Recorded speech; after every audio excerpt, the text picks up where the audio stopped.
नमस्कार, ओम शांति। जी प्रधान जी कुछ। हाँ। ओम शांति। ओ पता है सर। सबका गुरुजी बढ़िया। बहुत एक किस्म। बहुत बढ़िया। अच्छा।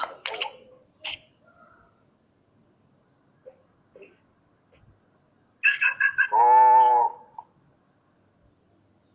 जब पिछले संडे को जब हमने इस चर्चा को विराम दिया था तो आप श्लोक पर बात हो रही थी।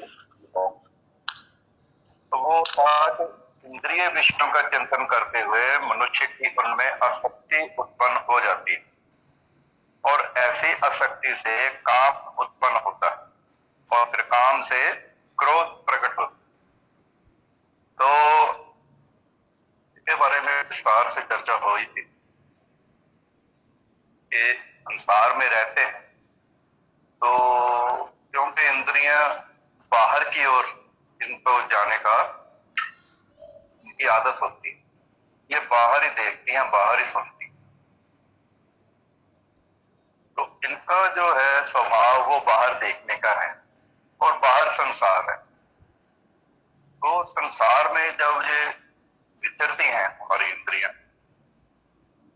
तो किसी न किसी विषय में आसक्ति हो जाती है। आसक्ति का अर्थ होता है आकर्षण हो जाता है, उसकी तरफ झुकाव हो जाता है।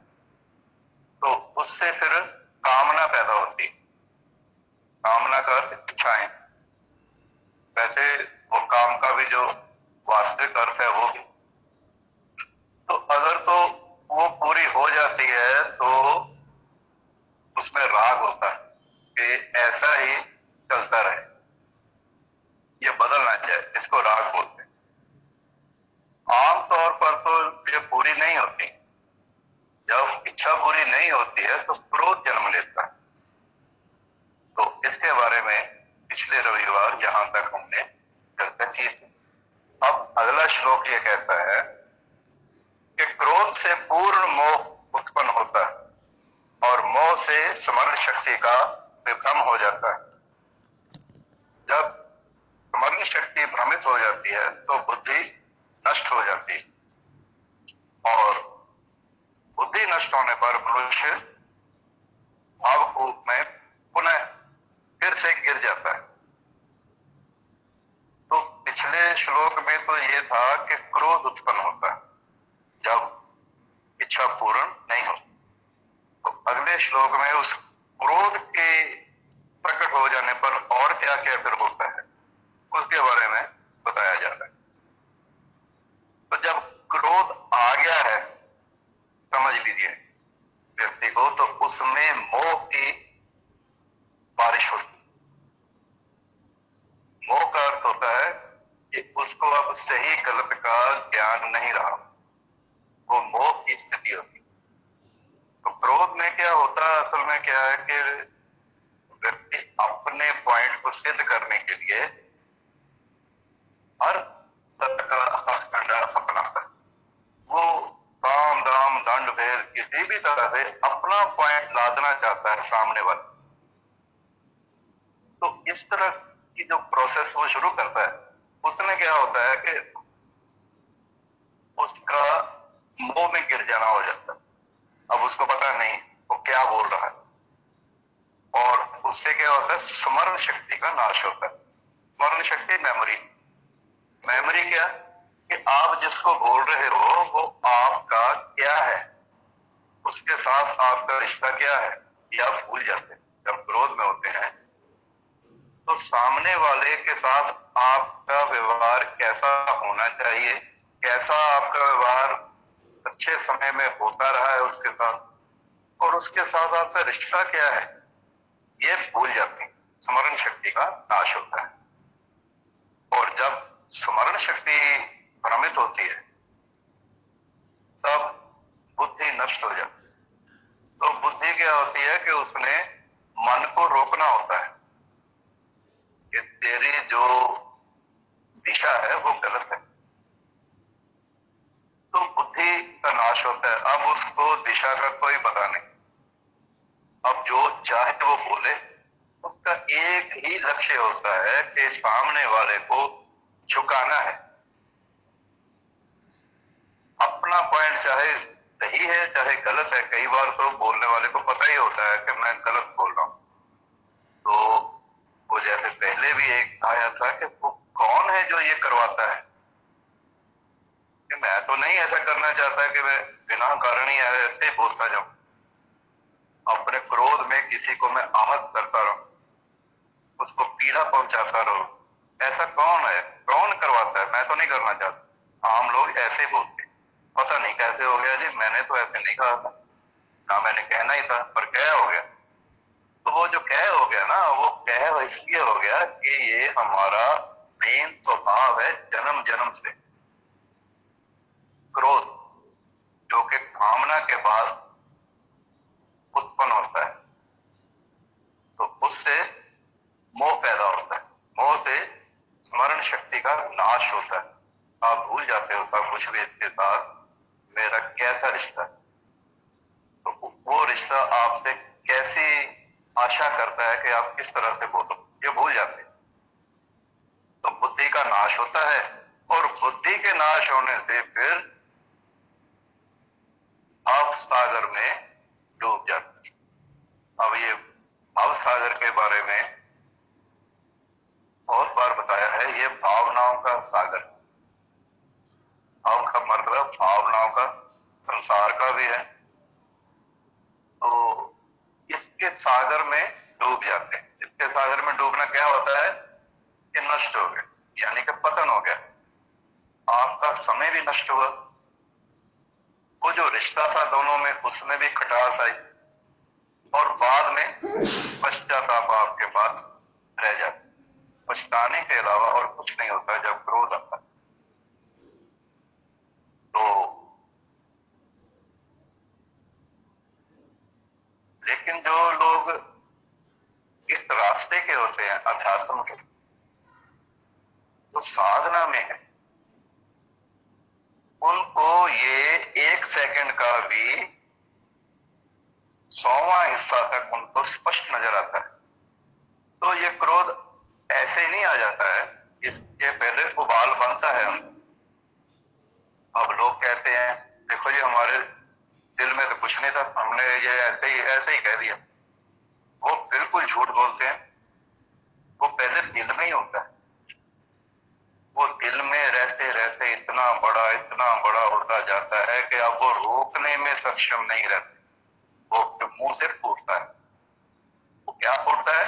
जो अंदर आपके उस व्यक्ति के प्रति गुस्सा है, घृणा है, द्वेष है, ईर्ष्या है, वो आपके शब्दों के द्वारा फिर वो बाहर निकलता है। तो लोग कहते हैं हमारे दिल में तो कुछ नहीं।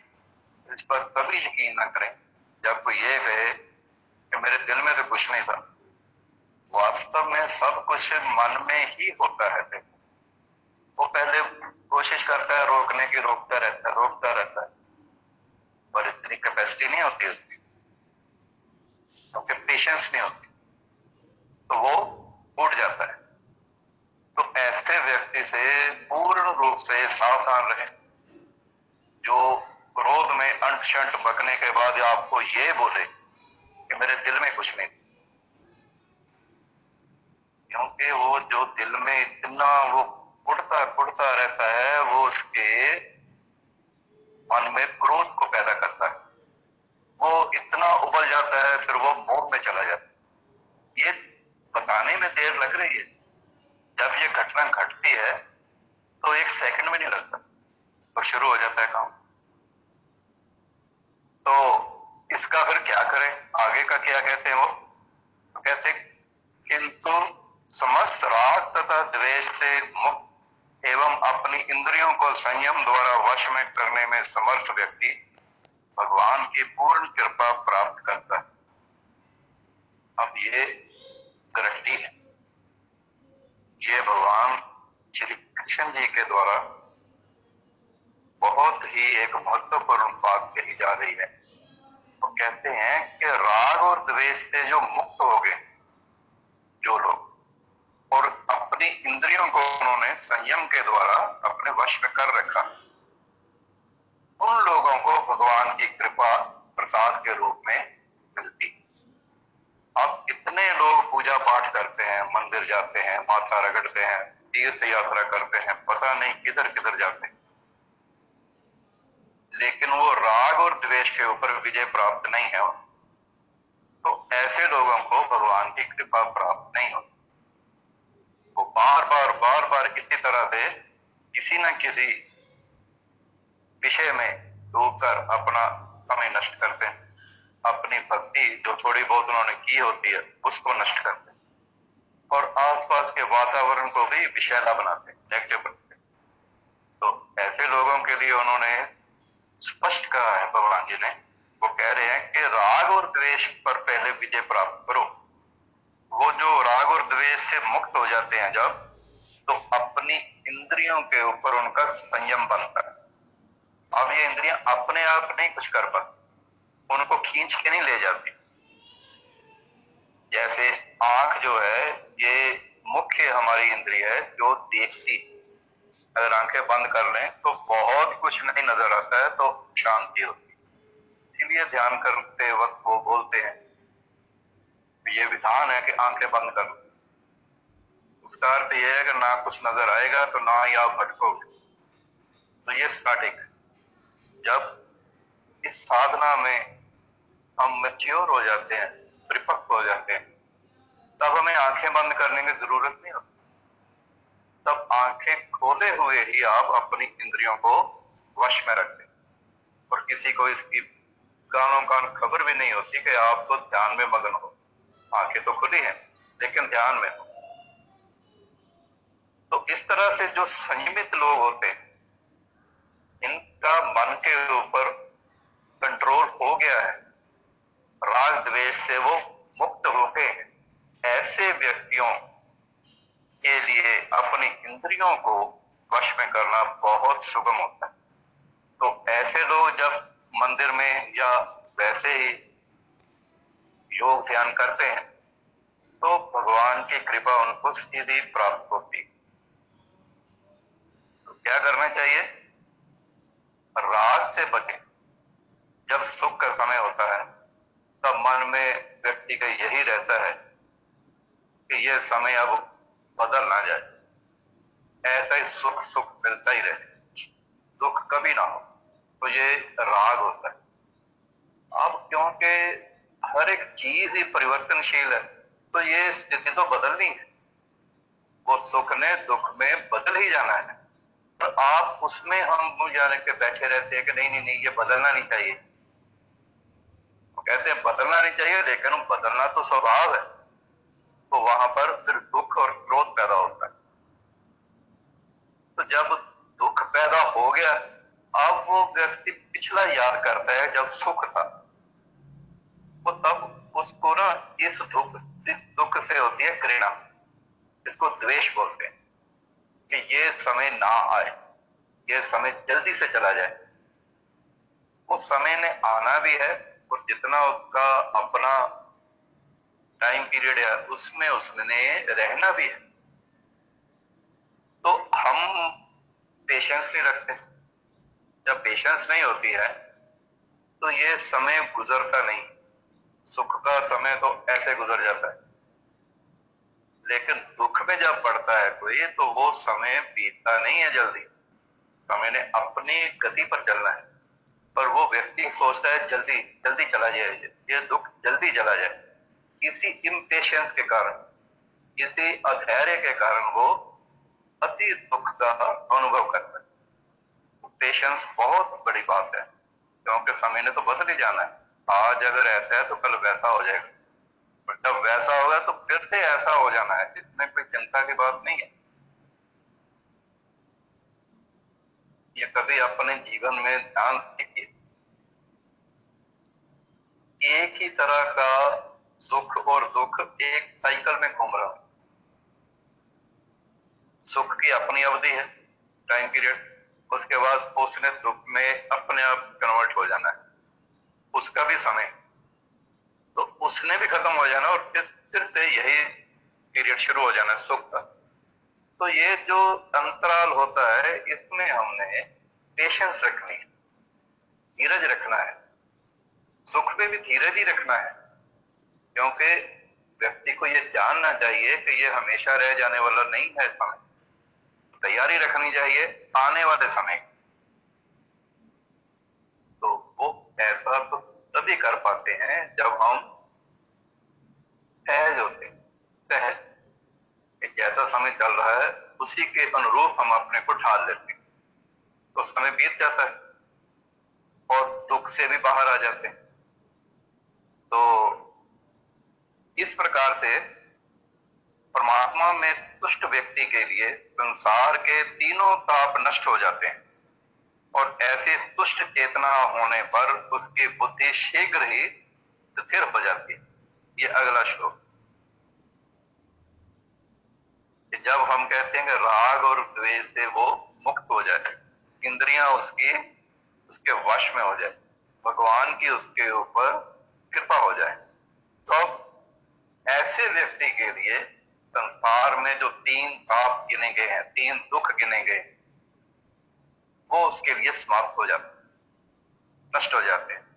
और ऐसी संतुष्ट हुई चेतना होने पर उसकी बुद्धि जो है वो शीघ्र ही स्थिर हो जाती, वो चंचलता उसकी नष्ट हो जाती। ये चंचलता इन तापों के कारण ही और उन गुणों के कारण जो योग शास्त्र में हमने बताए थे, सत्व, रजस और तमस, ये अपने अपने जो हमने कर्म कर रखे हैं जन्मों जन्मों के, उसी के हिसाब से उनका मिश्रण है। यानी किसी ने बहुत ही अगर पुण्य किए हैं पिछले जन्मों में, तो इस वक्त वो ज्यादा समय उसका तत्व में गुजरता है। अगर थोड़े कम है तो फिर रजस में होता है, वो चंचल होता है, दौड़ता है, भागता है, ये करना है, वो करना है, बहुत कुछ वो आरंभ करता है काम, तो वह होता है रजस के कारण।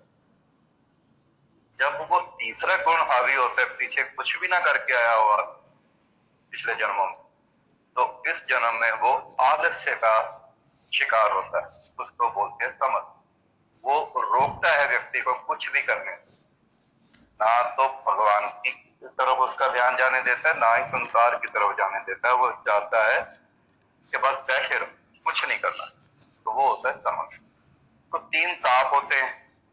एक तो जैसे एक चोट लग गई, अब चोट लगी तो उसका भी दुख ही है, मानसिक विकार हो गए वो भी दुख है, दैविक प्रकोप हो गया वो भी दुख है।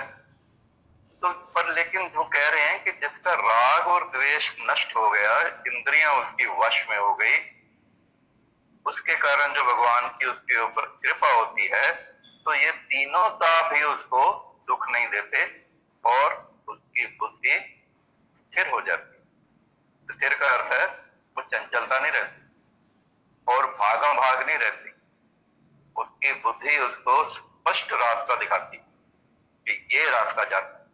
अंधेरे जंगल में जैसे टॉर्च होती, वो बुद्धि उसको इस तरह से रास्ता दिखाती। तो जो परमात्मा में परमेश्वर से संबंधित नहीं है, उसकी ना तो बुद्धि दिव्य होती है और ना ही मन स्थिर होता है, जिसके बिना शांति की कोई संभावना नहीं। शांति के बिना सुख हो भी कैसे सकता, ये अगला श्लोक बोला क्या सकता। तो क्या कह रहे हैं, जिसका परमेश्वर से संबंध नहीं स्थापित हुआ तो उसकी बुद्धि दिव्य नहीं हो सकती। दिव्य का अर्थ होता है अलौकिक, जो इस लोक में आम जनों की, साधारण जनों की जैसी बुद्धि है वो वैसी नहीं होती उसकी, वो स्पेशल टाइप होते हैं लोग।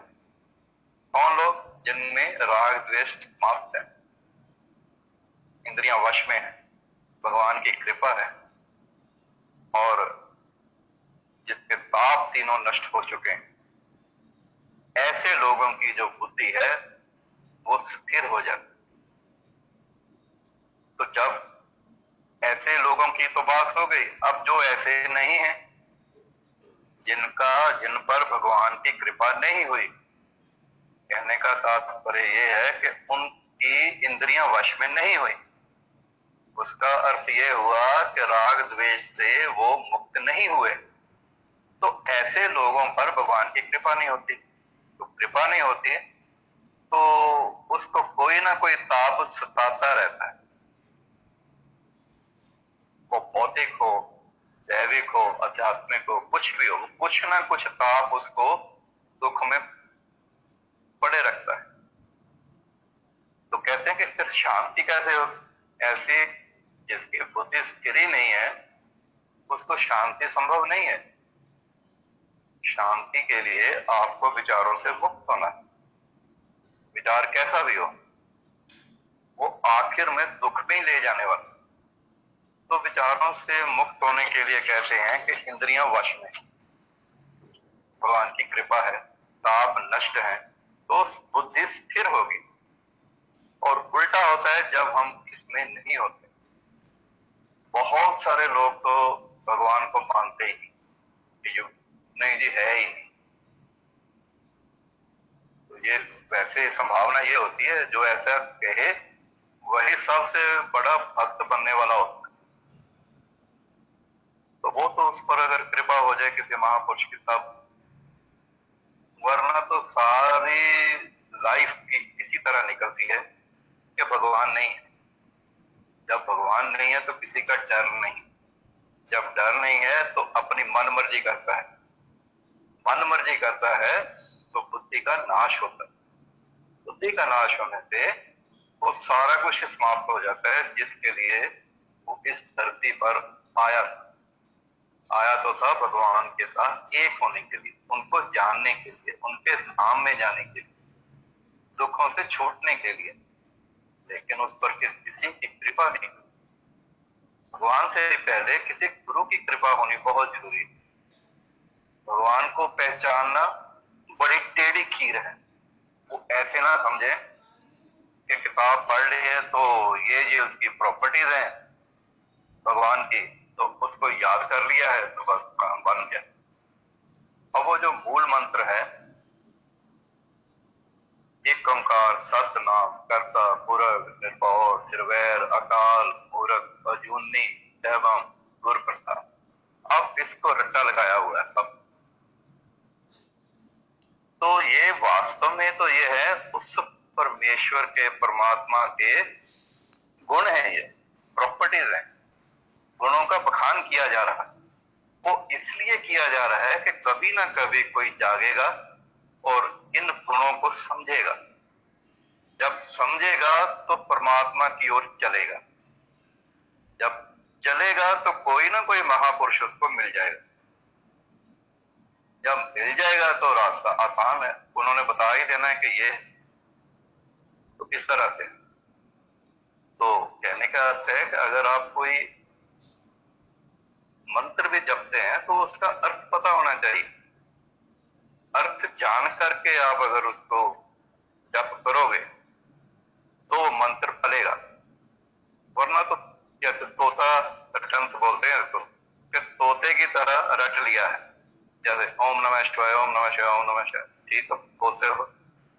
इन तीन जो ये शब्द हैं इनमें बहुत लंबा चौड़ा प्रोग्राम है जिसके ऊपर जागते हुए ध्यान करना है। इनको बोलते हुए बात समझनी है। जब ओम बोलते हैं तो उसका क्या अर्थ है? नमः के साथ आप वाकई उनके प्रति समर्पित हो जाने चाहिए। शिवाय तो उनका आज्ञा चक्र में चित्र बनना चाहिए। ये तीन चीजों की प्रैक्टिस होनी चाहिए। ऐसे नहीं कि बोलते गए तो यहाँ कुछ बना ही नहीं, मन में कुछ ठहरा ही नहीं, तो वो आपने समय नष्ट किया। उसका कोई अर्थ को जान करके ही कोई बात बनती है। तो इस तरह उसकी बुद्धि जब स्थिर हो जाती है तो शांत होता है, तो मन में शांति होती है। जितने भी आप संत महात्मा देखते हो वो शांत होते हैं। क्यों शांत होते हैं? क्योंकि बुद्धि स्थिर है। बुद्धि स्थिर क्यों नहीं होती? जब हम इंद्रियों के पीछे लगकर अपने मन को उसकी ओर भगा लेते हैं और बुद्धि के हाथ नहीं आते। बुद्धि सारथी है, मन लगाम है इंद्रिय रूपी घोड़ों की, तो विषय उसका चारा है। जब सारथी के हाथ में लगाम ही नहीं है, इंद्रियां जो घोड़े कहेंगे तो जिधर मर्जी भागेंगे, तो ऐसा रथ भी टूट जाता है, रथी भी नष्ट होता है, तो कोई लाभ नहीं होता।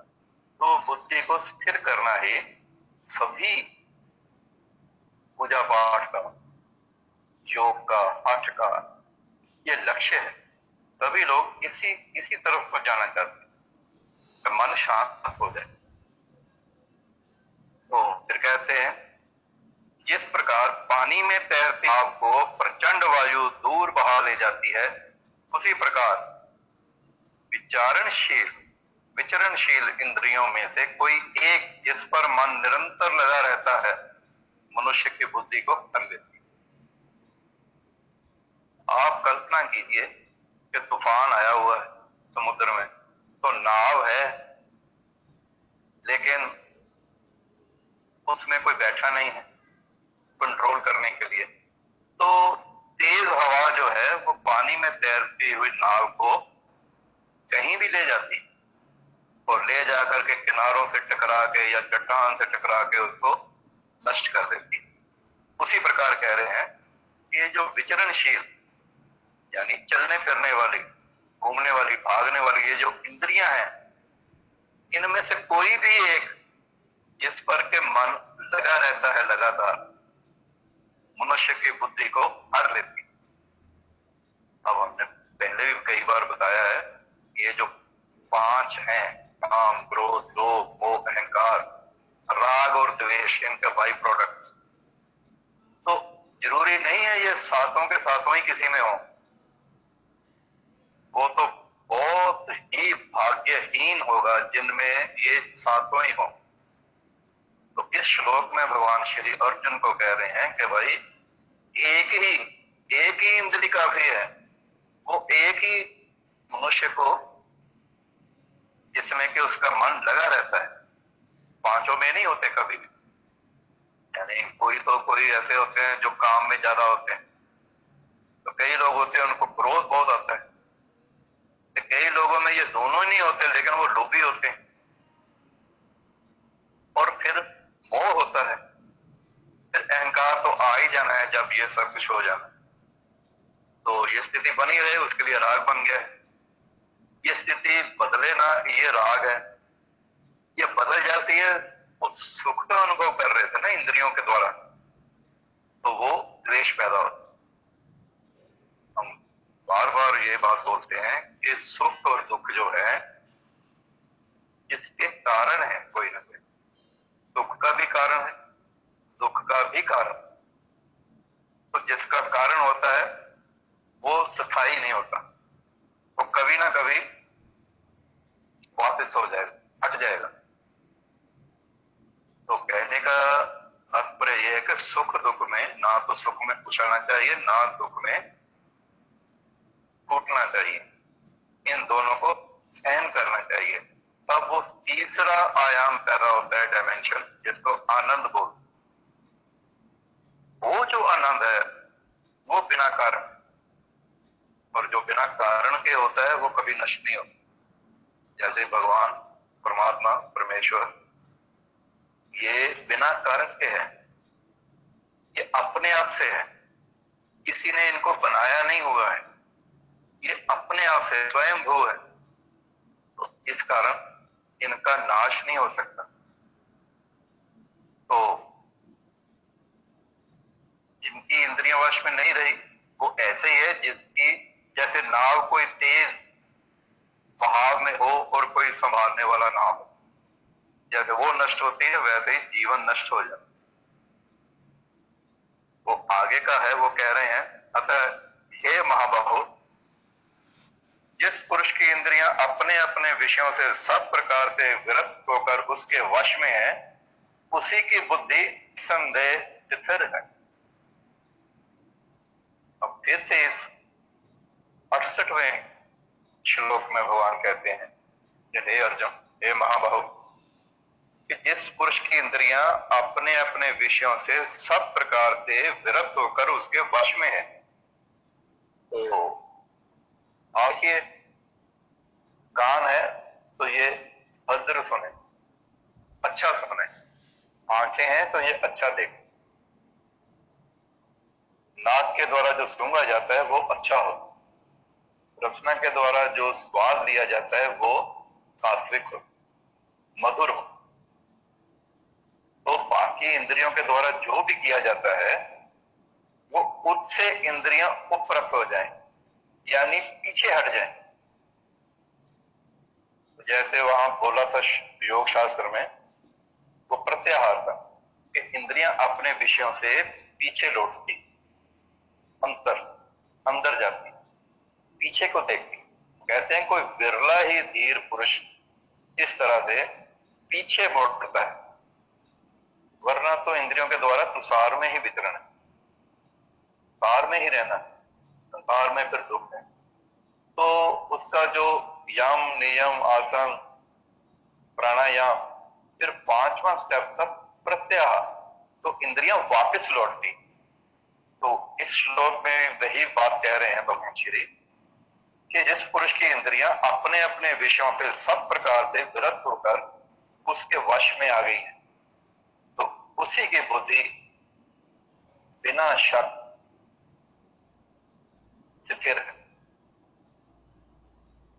तो बुद्धि स्थिर ना होने का कारण तो यही है ना कि बाहर है, घूमता मन ये हमारा बाहर है, मन के पीछे बुद्धि है, उसका इस पर कंट्रोल नहीं है कोई, मन के ऊपर मन लगाम है इंद्रियों, उस पर कंट्रोल नहीं है, तो इंद्रियां स्वच्छंद होती है, आजाद होती है, फिर जिधर मर्जी उसको जीव को लेके भाग जाती है, और जीव को समझ नहीं होती है, वो उसके पीछे पीछे अपनी लाइफ को नष्ट करता है। तो जिसके वश में आ गई है उसकी बुद्धि भगवान श्री कहते हैं कि स्थिर है। तो आगे श्लोक बोलते हैं जो सब जीवों के लिए रात्रि है, ये श्लोक ध्यान से, ये भी गीता जी के बहुत ही महत्वपूर्ण उपदेशों में से एक है कि जो सब जीवों के लिए रात्रि है वह आत्म संयमी के लिए जागने का समय है, और जो समस्त जीवों के जागने का समय है वह आत्मनिरीक्षक मुनि के लिए रात्रि है। इसको ध्यान से समझिए, मैं ये क्या बोला जा रहा है, क्या है कि जो संसारी पुरुष हैं उनका मन किस चीज में हमेशा लगा रहता है, उसको बोलते हैं वो जाग रहा है उसमें। मन अगर विषयों में, विषय के भोगों में डूबा रहता है तो ये मन का जागना है विषयों। लेकिन वो जो कहते हैं जो मननशील लोग हैं, यत्नशील हैं, योग मार्ग का अनुसरण कर रहे हैं, भक्ति कर रहे हैं, उनके ये रात्रि के समान है, वो जागते नहीं है इसमें। तो किसमें नहीं जागते हैं? ये जो इंद्रियों का पकड़ जाल है बाहर फैला हुआ विषयों का, वो इसमें जागते नहीं, लेकिन विषयी लोग जागते हैं, संसारी लोग उसी में विचरण करते हैं, दिन रात हर वक्त वो उसी में जाते हैं। लेकिन वो जो संत पुरुष है वो उसमें नहीं जाते हैं, उनके लिए वो रात है, वो उसमें नहीं जाते। तो जो संत पुरुषों का जागना है जिसमें, वो संसारी लोगों के लिए वो रात्रि। अब संत जागते हैं भगवान की ध्यान में, भगवान की पूजा में, भक्ति में, ये संसारी पुरुष के लिए संभव नहीं है। तो ये संतों का जागना है जिसमें वो दिन है, लेकिन संसारी लोगों के लिए ये रात्रि के समान, वो इसमें सोए रहते हैं, भगवत प्राप्ति के लिए कुछ नहीं करते हैं, कोई उद्यम नहीं करते हैं, बस उनको अपने इंद्रियों के विषय में जो रस मिलता है बस उसी में लगे रहते हैं। तो ये जो लगे रहना है ये जागना है उसमें। तो संत पुरुष इसमें नहीं जागते, वो इंद्रिय रस में नहीं जाते, उन्होंने आनंद को प्राप्त कर लिया, जैसे पिछली बार भी बोला था, जब खीर खाने को मिल जाए तो मल नहीं कोई खाता है। खीर खीर है, सब व्यंजनों में ये यानी टॉप की चीज है। जिसको इसका स्वाद मिल गया वो नीचे की चीजें क्यों खाएगा? जिसको भगवान के आनंद का स्वाद मिल गया, रस चख लिया, आनंद, अब उसके लिए सब रस विष के समान, वो उन रसों में जाता ही नहीं। तो उन रसों में समझ लीजिए वो सोया रहता है। ऐसा संत पुरुष विषय रस में सोया रहता है और परमात्मा के अनंत के जो रस है उसमें वो जागता है। तो ये था हमारा 69वां श्लोक।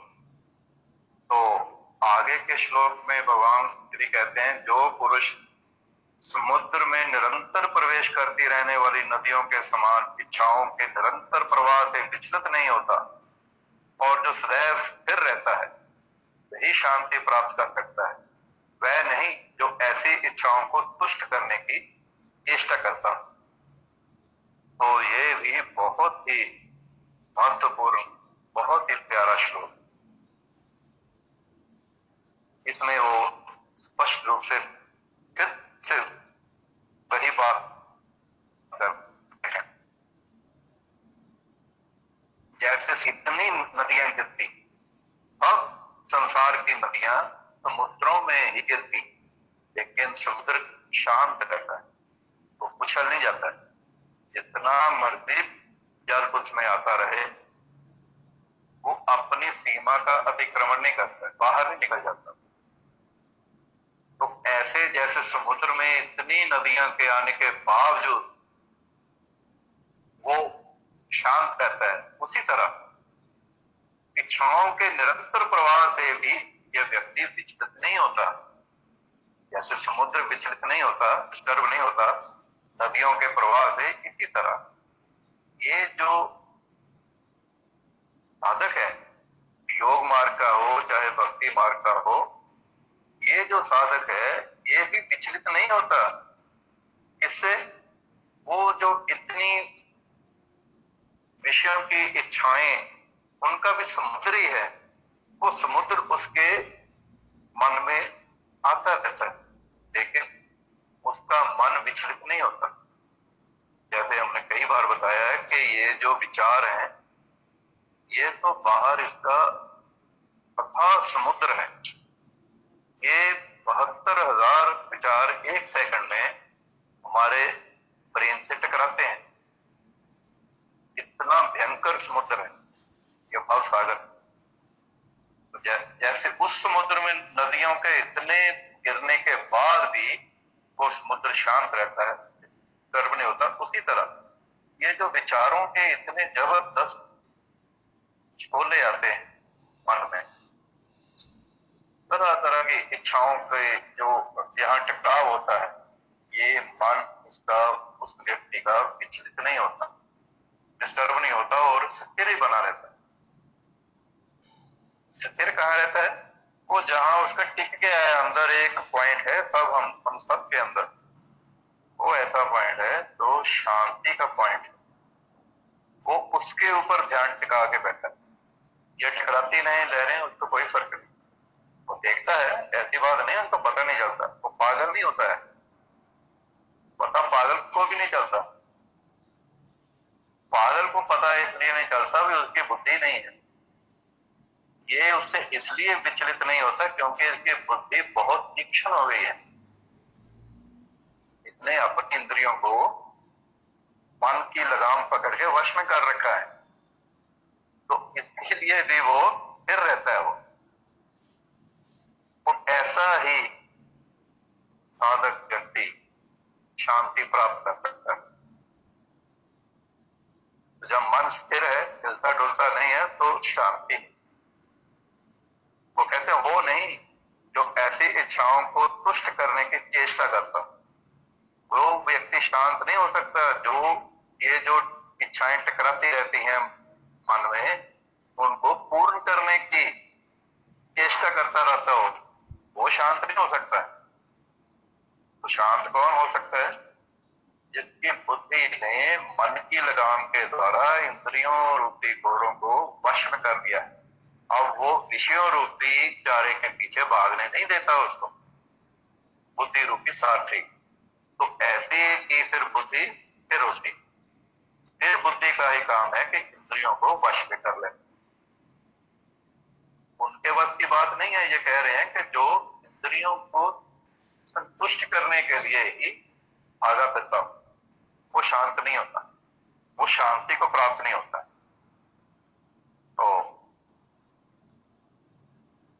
तो ये जो तथाकथित हम कह रहे हैं कि भावबंधन से मोक्ष की भी कामना नहीं करता,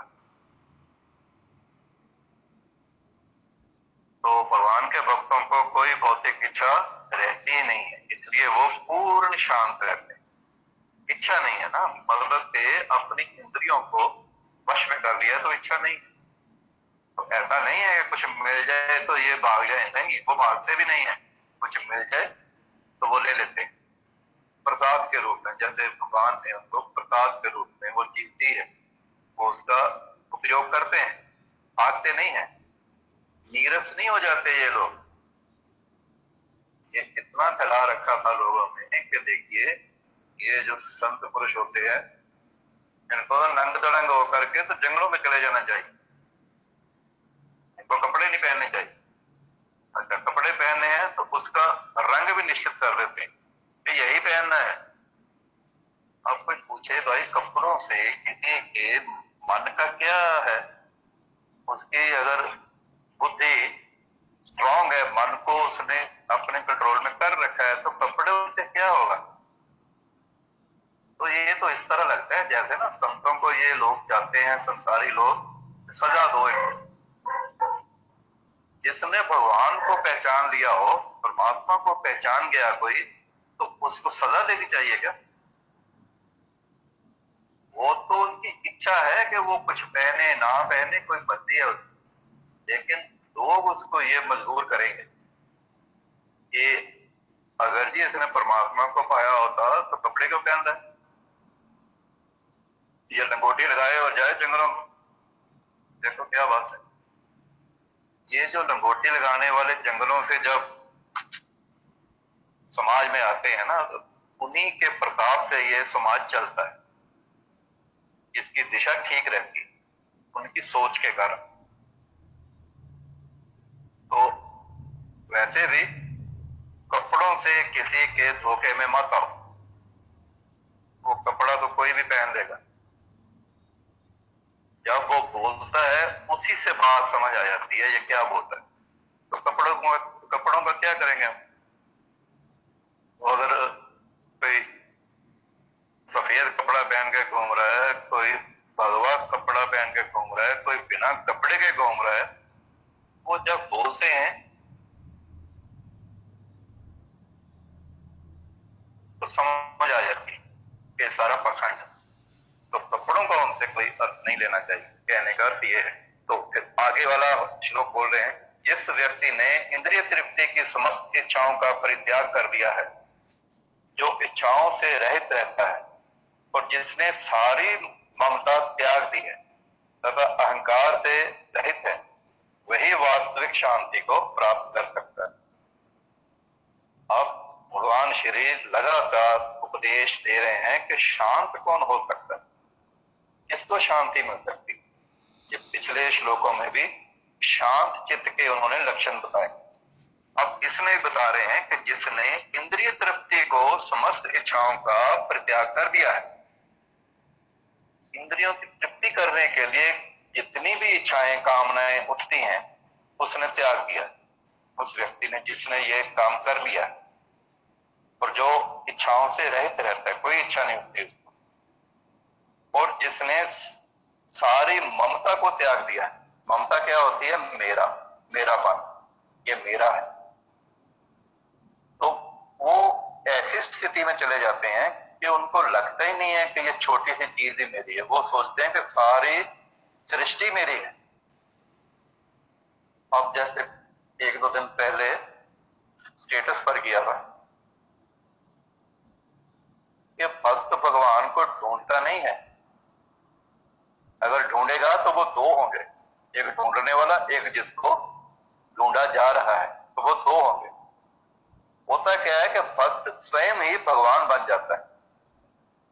जैसे भगवान सब काम करते हुए भी इच्छा रहित है, इसी तरह ये जो भक्त उनको पहचान जाता है, उनके दर्शन कर लेता है, वह भी इन्हीं गुणों से संपन्न हो जाता है कि जैसे भगवान को कोई इच्छा नहीं है लेकिन सब कुछ उसका है, कोई इच्छा नहीं है लेकिन सब कुछ भगवान श्री ही भोग रहे हैं, तो ये भी ऐसे ही हो जाता है कि इसको इच्छा कोई नहीं है लेकिन दुनिया भर का जो कुछ भी ऐश्वर्य है वो इसको प्राप्त होता है। ये उसको यूज करे ना करे ये इसकी इच्छा बन, अब इसको रोक नहीं है। जैसे परमात्मा को कोई रोक नहीं, इसी तरह परमात्मा को जानने वाला जो परमात्मा स्वरूप ही हो गया है, वो भक्त जो परमात्मा को जान लिया वो परमात्मा ही हो जाता है, तो उसको भी कोई इच्छा नहीं। तो ये जो ऐसे लोग ही, ऐसे भक्त लोग ही, ऐसे ज्ञानी लोग, कर्मयोगी लोग वास्तविक शांति को प्राप्त करते हैं। पीस इन रियल सेंस, जो वाकई वास्तविक, स्पेशल शब्द बोला है उन्होंने, वास्तविक शांति को प्राप्त करते हैं। तो कौन सी शांति है? जिसके लिए ये उपदेश किया जा रहा है, वो शांति जिसमें कोई इंद्रिय डिस्टर्ब नहीं करती, कोई विषय इंद्रिय को डिस्टर्ब नहीं करती। इंद्रियां मन रूपी लगाम पे वश में है, जिसको बुद्धि ने पकड़ रखा है। तो ये इतना जबरदस्त एक संयोग बनता है व्यक्ति के साथ कि वो शांति को प्राप्त होता है, हमेशा रह जाने वाली, सदा रहने वाली, चिर स्थायी शांति को प्राप्त होता है। क्योंकि ये व्यक्ति ये जानता है कि सब चीज उस परमात्मा की, तो उसको यूज भी करते हैं तो परमात्मा के प्रसाद के रूप में करते हैं। जैसे ये चीज कोई दी है तो ये परमात्मा का प्रसाद है, मेरा इसमें कुछ नहीं। तो वैसे वास्तव में है भी नहीं, होता भी नहीं। आपको बताते हैं, एक तो किसी ने जाना था कि भी ज्योतिषी के पास, तो उसके पास साधन नहीं था, तो उन्होंने मेरे को बोला कि फलाने ज्योतिषी के पास जाना है, मैंने दिखाना है अपना। तो मैंने कहा चलो मैं ले चलता हूँ। तो वो जो ज्योतिषी था वो घर के अंदर 3-4 कमरों के पीछे बैठा हुआ था। ये पुरानी बात है, तब ये कैमरे वगैरह भी नहीं थे, फोन भी नहीं थे, मोबाइल फोन भी नहीं थे। तो मैं उसके साथ अंदर गया, तो उस ज्योतिषी ने मेरे को देखते ही ये बोला कि आप 4 पहिया वाहन में आए। मैं कहा जी, मैं कार में आया। तो वो बोलने लगे कि ये आपके पास 4 साल से। हाँ 4 साल। तो मेरे मन में एकदम से आया, कमाल है, इसका अर्थ ये हुआ कि मेरे पास ये होना ही था। मैंने उनसे ये बात पूछी हुई थी, पुरानी बात है। मैंने कहा कि ये आपको कैसे पता? वो कहते हैं आपके माथे पर ही लिखा हुआ अभी, तो स्पष्ट आ रहा है। मैं कहा माथे पे लिखने का क्या अर्थ हुआ? वो कहते हैं कि आपके साथ वातावरण आता है अंदर, उस वातावरण में सब कुछ है। तो मैंने कहा कि मेरा कोई योगदान नहीं है। तो आपका कोई योगदान, आप 7 दरवाजे बंद करके भी बैठ जाते तो ये कार आपको मिलनी ही मिलती। तो मेरे को उस दिन ये चीज का पता चला कि व्यक्ति के पास जो कुछ भी है वो परमात्मा के प्रसाद के रूप में, तो उसको ऐसे ही यूज करना चाहिए जैसे वो परमात्मा ने आपको कुछ देर के लिए दी है। तो इससे तो एक अहंकार जाता रहा कि मैंने कुछ किया, मैंने कुछ करके ये कार ली, वो अहंकार समाप्त हुआ। ये तो होना ही था, तो मैंने क्या किया? अगर मैंने किया भी है तो वो परमात्मा ने ही करवाया ताकि मैं इस सुविधा को प्राप्त कर सकूं। तो इसमें आनंद की स्थिति होती है कि परमात्मा हमारा ध्यान रखते हैं, वो हमें क्या चाहिए उनको सब पता है, वो समय समय पर हमारी हर एक आवश्यकता को पूर्ण करते हैं। हम अपनी उसके ऊपर स्टैंप लगाते जाते हैं, ये मैंने किया, वो मैंने किया, वो मैंने किया। अच्छा अच्छे पर तो हम हमारी स्टैंप लगती है, जब कुछ बुरा होता है तो फिर हम भगवान को दोष देते हैं, ये भगवान ने कर। तो जब उसने अच्छा किया था तब तो कभी नहीं बोला कि ये आपने किया। तो जो अच्छे को भगवान के स्पुर्द करते हैं तो बुरा तो उनके साथ होता है। अगर किसी संयोगवश बुरा होने भी लगे तो भगवान उनको मक्खन से बाल की तरह उठाकर बाहर रख देते, उनको बचा लेते। तो ये था ये वाला श्लोक कि वही वास्तविक शांति को फिर प्राप्त होते। तो अब आखिरी श्लोक बोलते हैं दूसरे अध्याय का 72वां श्लोक। वो कहते हैं ये आध्यात्मिक तथा ईश्वरीय जीवन का पथ है जिसे प्राप्त करके मनुष्य मोहित नहीं होता। यदि कोई जीवन के अंतिम समय में भी इस तरह स्थित हो तो वह भगवत धाम में प्रवेश करता, गारंटीड है, करता है, सीधा बोला है कि भगवान के धाम में प्रवेश करता है। और वो जो आखिरी समय में भी इस तरह से स्थित हो जाए जैसा ये बोलते आ रहे हैं, वो क्या गारंटी दे रहे हैं? वो कहते हैं कि ये आध्यात्मिक तथा ईश्वरीय जीवन का पथ है, ये आध्यात्मिक पथ है, ये ईश्वर की ओर जाने वाला रास्ता है।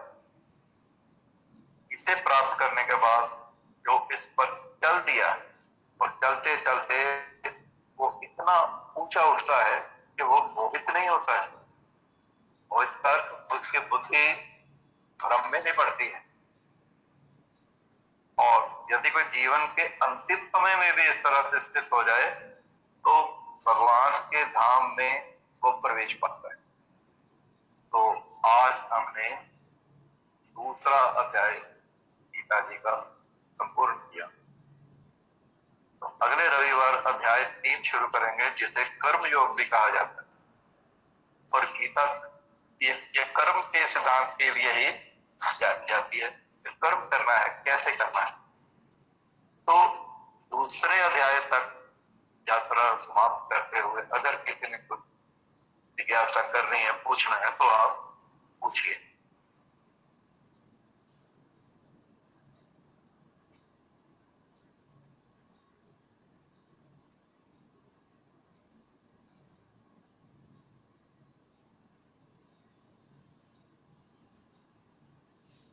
तो आज का फिर यहां पर हम विराम करते हैं। तो 5 गहरे श्वास लेते हैं पहले, फिर 3 बार ओम बीज मंत्र का उच्चारण करेंगे, फिर थोड़ा ध्यान में उतरेंगे। तो पहले 5 गहरे श्वास